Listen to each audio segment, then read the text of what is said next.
नमस्कार, आप देख रहे हैं देश का number 1 Hindi news channel news 18 India. आपके साथ मैं हूं सबीना तामंग देशमुख।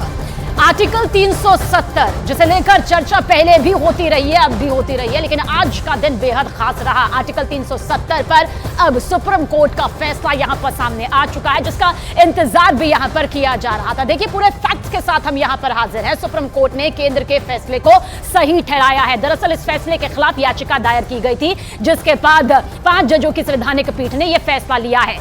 सुप्रीम कोर्ट ने 5 अगस्त 2019 के फैसले को सही ठहराया, क्योंकि यह फैसला 5 अगस्त 2019 को लिया गया था और उसके बाद कहा है जो भी फैसला लिया गया था वो बिल्कुल सही लिया गया था। साथ ही सुप्रीम कोर्ट किस तरह से आगे अपनी बात कहता है, जम्मू और कश्मीर के विलय के साथ ही उसकी संप्रभुता जो है वो खत्म, यहां सुप्रीम कोर्ट की तरफ से यह कहा गया है। देखिए, 370 हटाने का जो यह फैसला है वो फिलहाल सही करार दे दिया गया है कि बड़ी जीत के तौर पर इसे देखा भी जा रहा है। युद्ध के हालात में 370 एक अंतरिम व्यवस्था थी, ये भी यहां पर सुप्रीम कोर्ट ने कहा है। एक एक शब्द आप यहां पर समझिए कि आखिर इस फैसले के मायने यहां पर क्या कुछ कहते हैं।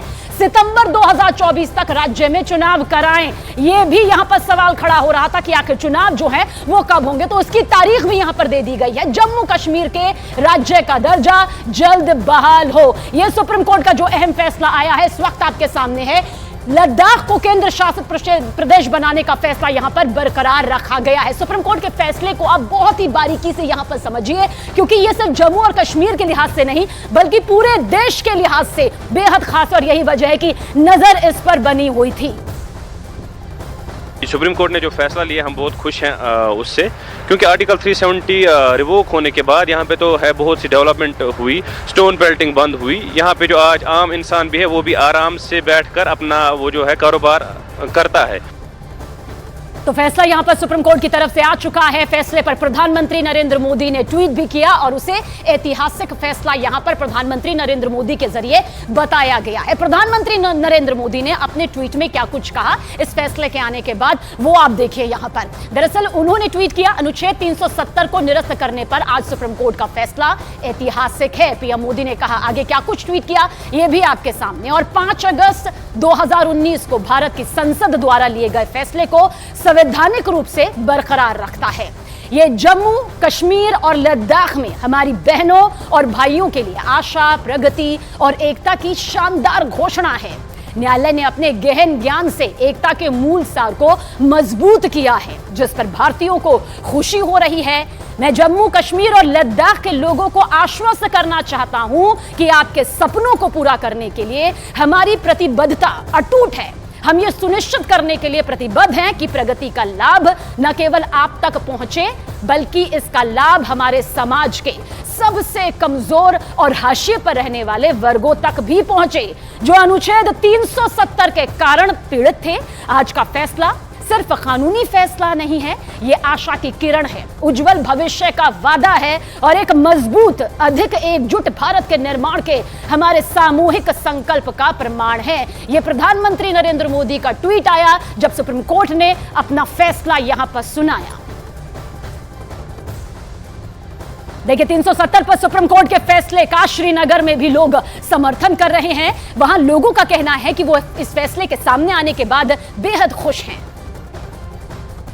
सुप्रीम कोर्ट में फैसला आने वाला था, यूथ भी परेशान थी और लोग भी बहुत परेशान थे, तो खुदा ना खास कि ये वापस लिया जाए।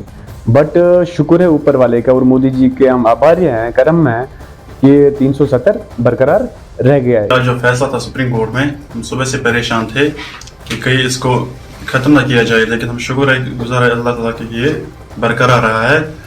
इस वजह से यूथ भी काफ़ी खुश है, डेवलपमेंट्स भी हो रही है, हर एक चीज़ फ़ायदे में हो रही है। इस वक्त कश्मीर में जितने भी लोग हैं, तकरीबन मेरे ख्याल से 99% लोग इस फैसले से खुशी होंगे कि तो आम से लेकर खास तक हर किसी की प्रतिक्रियाएं विशेष तौर पर आ रही हैं। तो वहीं गृह मंत्री अमित शाह ने भी ट्वीट किया और सुप्रीम कोर्ट के फैसले का स्वागत करते हुए कहा कि 370 हटने के बाद जम्मू कश्मीर में शांति बहाल हुई है। उनका ट्वीट इस वक्त आपके सामने। उन्होंने कहा कि मैं आर्टिकल 370 को खत्म करने के फैसले को बरकरार रखने वाले भारत के माननीय सर्वोच्च न्यायालय के फैसले का स्वागत करता हूं। 5 अगस्त 2019 को प्रधानमंत्री नरेंद्र मोदी जी ने आर्टिकल 370 को निरस्त निरस्त करने का दूरदर्शी निर्णय लिया, तब से जम्मू कश्मीर में शांति और सामान्य स्थिति लौट आई है। कभी हिंसा से जूझ रही घाटी में विकास, और विकास ने मानव जीवन में नए अर्थ लाए हैं। पर्यटन और कृषि क्षेत्रों में समृद्धि ने जम्मू कश्मीर और लद्दाख दोनों के निवासियों की आय के स्तर को बढ़ा दिया। आगे अमित शाह के ट्वीट में यह भी कहा गया कि आज सुप्रीम कोर्ट के फैसले ने साबित कर दिया कि आर्टिकल 370 को हटाने का फैसला पूरी तरह से संवैधानिक था। तो वहीं बीजेपी महासचिव ओपी धनखड़ ने सुप्रीम कोर्ट के फैसले का स्वागत किया है। आर्टिकल 370 हटाकर केंद्र सरकार ने जिसको बहाल किया था, कुछ लोगों को इससे तकलीफ हो रही थी और सर्वोच्च न्यायालय गए थे, लेकिन आज सर्वोच्च न्यायालय का शानदार निर्णय आ गया है और इस निर्णय के माध्यम से उन्होंने बता दिया है कि आर्टिकल 370 हटाना ये केंद्र सरकार का अधिकार था और केंद्र सरकार ने इसको दमदारी के साथ हटाया है। और मैं बधाई दूंगा इस निर्णय के लिए देशवासियों को। तो सुप्रीम कोर्ट ने 370 हटाए जाने के फैसले पर मुहर लगाई तो जम्मू कश्मीर के सियासी हलके में सरगर्मी बढ़ गई और इसी कड़ी में उमर अब्दुल्ला ने विवादास्पद बयान भी दे डाला। उन्होंने ट्वीट किया, क्या ट्वीट किया ये आपको बताते हैं। उन्होंने ट्वीट किया है और लोकतंत्र पर विवादास्पद बयान दिया। उनके शब्दों को सुनिए कि आखिर क्या कुछ यहां पर उनके ट्वीट के जरिए सामने आया है। आजाद साहब सही में आजाद हैं, वो पार्टी ऑफिस जाने के लिए आजाद हैं, जबकि हम में से कुछ लोग अपने घरों में कैद हैं। गुपकार रोड पर जाकर हमारी प्रतिक्रिया लेने के लिए मीडिया प्रतिबंधित है। लोकतंत्र की मां, ये भी उन्होंने कहा प्रश्न चिन्ह लगाते हुए, जैसे ऐसी तैसी डेमोक्रेसी। सोचिए कि लोकतंत्र का किस तरह से एक बड़ा मजाक उड़ाते हुए विवादास्पद बयान उमर अब्दुल्ला की तरफ से सामने आया है। तो वहीं सुप्रीम कोर्ट के फैसले पर बहुत ही संतुलित होकर उमर अब्दुल्ला ने यह ट्वीट किया। उसके बोल भी आपको सुना देते हैं कि आखिर क्या कुछ ये बोल यहां पर सामने आए हैं। निराश हूं लेकिन हतोत्साहित नहीं, संघर्ष जारी रहेगा। यहां तक पहुंचने में बीजेपी को दशकों लग गए, हम लंबी दौड़ के लिए भी तैयार हैं। सुप्रीम कोर्ट के फैसले के सामने आने के बाद यह निराशा, हताशा और विवादास्पद बयान भी सामने आ रहा है। तो वहीं एआईएमआई चीफ असदुद्दीन ओवैसी ने भी सुप्रीम कोर्ट के इस फैसले से नाखुशी जाहिर की। हम उससे मुतमईन नहीं हैं और हमारा मानना यह है कि ये कॉन्स्टिट्यूशनल मेजॉरिटी जो लोग कह रहे हैं, अब कॉन्स्टिट्यूशनल मोरालिटी की आज जीत हुई है। सुप्रीम कोर्ट ने कह दिया है, हमारे लिए आज का जजमेंट डिसअपॉइंटमेंट है। सुप्रीम कोर्ट सुप्रीम जरूर है, मगर आप स्टेट होल्ड को at the earliest restore, earliest का मतलब क्या है? यानी आप यूटी कर दो और फिर आप बोल दो हाँ अर्लीस्ट कर दो। अर्लीस्ट कब होगा? हालांकि इससे तक जम्मू में इस वक्त जश्न का माहौल नजर आया। फैसले से लोग बेहद खुश भी नजर आए। कह रहे हैं कि जम्मू कश्मीर के विकास को रोक कर रखा गया था और 370 हटने के बाद जो खुशहाली लौटी है वो आगे भी जारी रहने वाली है। सहयोगी कोमल की ये रिपोर्ट आप जरूर देखें। बहुत सारे ऐसे चेहरे हैं जो मायूस भी हुए होंगे, जो ये बात करते थे कि धारा 370 के हटने का फैसला गलत तरीके से लिया गया था। लेकिन आज ये जो फैसला ऐतिहासिक आया है, इसके बाद बहुत से जम्मू कश्मीर के लोग तो बहुत खुश हैं, लेकिन वो लोग जो इसके विरोध में थे वो यहाँ पर आज मायूस होते जरूर दिखे होंगे। इस तरीके से यहाँ पर जश्न जो है वो मनाया जा रहा है। तो यहाँ पे लोग आप देखिए किस तरीके से यहाँ पर आज जश्न का माहौल रहा, और हो भी क्यों ना, क्योंकि ये एक बहुत ऐतिहासिक फैसला जो है वो सुप्रीम कोर्ट का हुआ है, जिसका इंतजार बेसब्री से हर उस जम्मू कश्मीर के निवासी को था, जो चाहता था कि जम्मू कश्मीर के हित में फैसला हो। लेकिन आज विरोधियों के मुंह जरूर बंद हुए होंगे।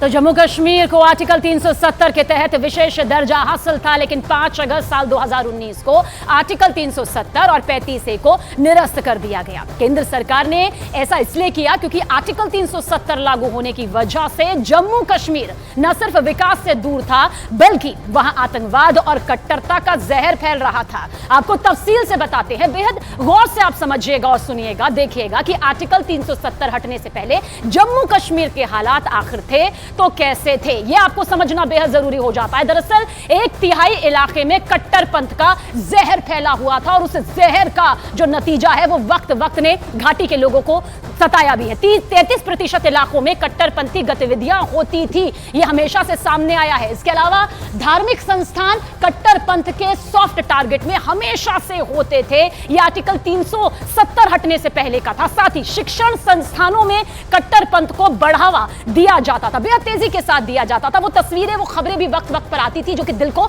दहलाती थी। और साथ ही साथ जमात और बहावी विचारधारा बहुत तेजी के साथ फैलाई जा रही थी, कट्टरवादी विचारधारा के जरिए जहर घोला जा रहा था। साथ ही साथ बवाही विचारधारा के प्रसार के पीछे पाकिस्तान का हाथ भी सामने आता रहा और वो तस्वीर भी आर्टिकल 370 के हटने से पहले वक्त वक्त पर घाटी के लोगों को परेशान करती रही है। ये आर्टिकल 370 के हटने से पहले की स्थिति थी, हालांकि इसके बाद जब हटाया गया तो हालात बदले। वही कट्टरपंथी थी, विदेशी ताकतें भी इसमें शामिल थी, यानी जो साजिश सामने आती थी उसमें विदेशी ताकतों का हाथ भी सामने आता था। लगातार जिस तरह से मजहबी कट्टरपंथी चुनौतियां बढ़ रही थी, वो भी जम्मू और कश्मीर के विकास में, घाटी के विकास में एक बड़ा रोड़ा थी, एक बड़ी बाधा के तौर पर थी। और इतना ही नहीं, कट्टरपंथी संस्थाएं आतंक की पनाहगाह बनी हुई थी, ये कभी किसी से छिपा ही नहीं। इसी की वजह से विकास की राह ताकती घाटी कभी विकास देख नहीं पा रही थी। वहीं चंदे के नाम पर आतंकवाद को बड़ी फंडिंग होती थी और फंडिंग के खुलासे भी वक्त वक्त पर कई एजेंसियों ने किए हैं। साथ ही साथ कट्टरपंथी की संस्थाओं के जरिए युवाओं का